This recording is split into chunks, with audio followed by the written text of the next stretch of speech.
Shalom saudara, firman Tuhan di dalam Kejadian 6 ayat 1 sampai yang keempat di situ dijelaskan tentang kejahatan manusia.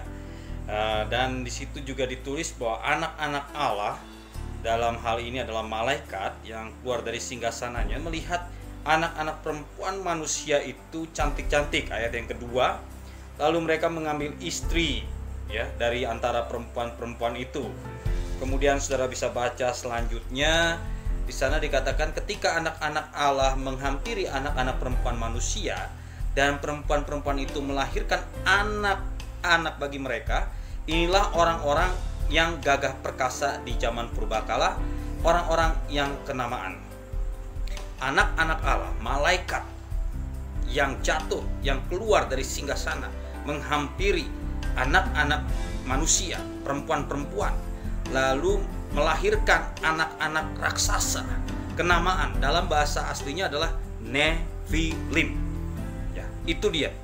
Kalau saudara lihat zaman mitologi atau legenda, kita lihat dari Yunani ada legenda dewa Zeus dan ada Hercules, dan dari Tiongkok ada Sun Gokong, siluman ular putih, ular hijau, dan lain-lain. Kemudian di Indonesia pun juga ada, yaitu Nyi Blorong, Ratu Ular, dan juga ada Hanoman, ya, Dewi Kunti, Bima, dan lain-lain di tokoh perwayangan. Saudara bisa cek itu. Itu adalah zaman legenda atau mitologi. Kenapa hal itu bisa ada cerita? Karena memang pernah kejadian, yaitu dalam Kejadian 6 ini.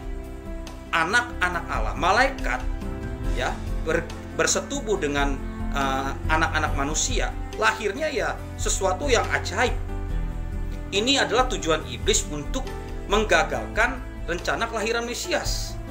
Tapi puji Tuhan, setelah itu kita lihat di dalam Kejadian 7 ada air bah yang melenyapkan mereka-mereka itu semua, sehingga bisa bumi ini normal kembali.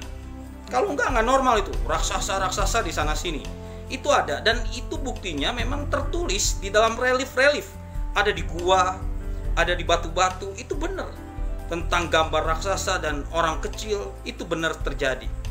Oleh karena itu tidak heran hal itu terjadi di banyak bagian di muka bumi ini, ya, karena memang pernah kejadian.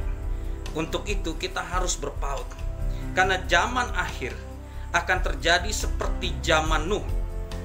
Zaman akhir, ya, akhir zaman ini akan kejadian seperti zaman Nuh, yaitu perusakan gen, perusakan keturunan.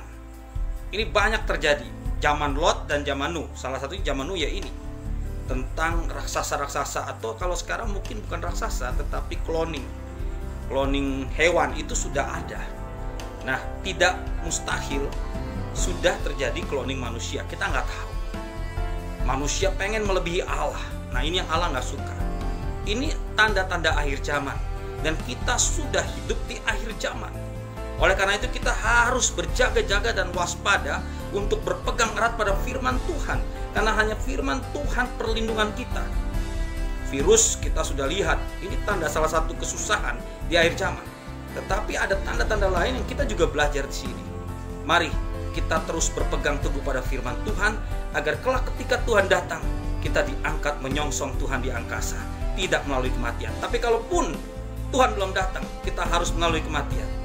Kita akan pulang, dan kita didapati sebagai hamba yang setia melayani Tuhan. Tuhan Yesus memberkati dengan firman Tuhan.